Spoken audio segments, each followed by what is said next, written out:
Ils ont voulu envoyer un message aux squatteurs du 53 rue Madame Paillet. Plus jamais ça. Devant la maison hier soir, des centaines de personnes. Ce jeune homme était dans la foule, solidaire. Il n'en est pas revenu. Il a vu parmi les délogés celui qui a tenté de l'agresser. J'ai tout de suite été en colère et j'avais envie d'agir. Malheureusement, je ne pouvais rien faire. C'est-à-dire agir? J'avais vraiment envie d'aller le voir et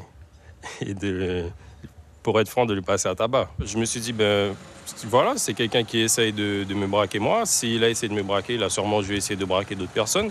Peut-être qu'il a braqué d'autres personnes, je ne sais pas. Et il est libre. Il est libre, il fait ce qu'il veut, il est dans un squat tranquille. Un sentiment d'impunité partagé par les habitants. En décembre 2017, cette riveraine a violemment été frappée par un homme pour lui voler son sac.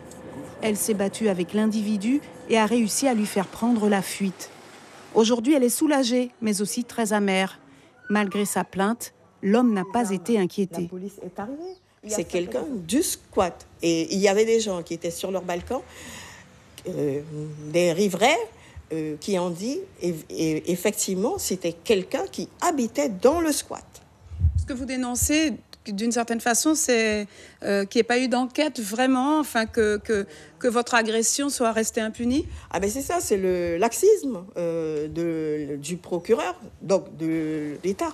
Comme on n'entend pas la souffrance des riverains du 53 rue Madame Paillet par rapport à ce squat-là, est-ce qu'il ne faut pas que je prenne une arme et que je fasse comme une folle pour attirer l'attention du procureur? Je me suis même posé cette question-là.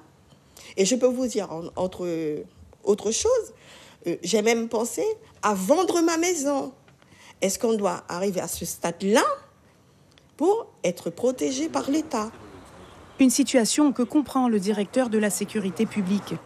Pour Didier Guiguet-Doron, il est très difficile d'intervenir. On nous dit qu'il est dans ce squat, mais ça peut être un autre, ça peut être un autre endroit. Il peut y avoir la victime peut ne pas reconnaître exactement son agresseur. Et tout ça fait qu'on n'arrive pas à aboutir à une présentation au juge ou au moins au procureur. Vous ne pouvez pas rentrer dans une maison, même squatter comme ça? Alors c'est un domicile, même un squat est un domicile. Et il y a des règles pour pénétrer dans les domiciles. C'est comme le domicile d'une personne qui séjourne légalement. Donc sur un flagrant délit, on peut le faire.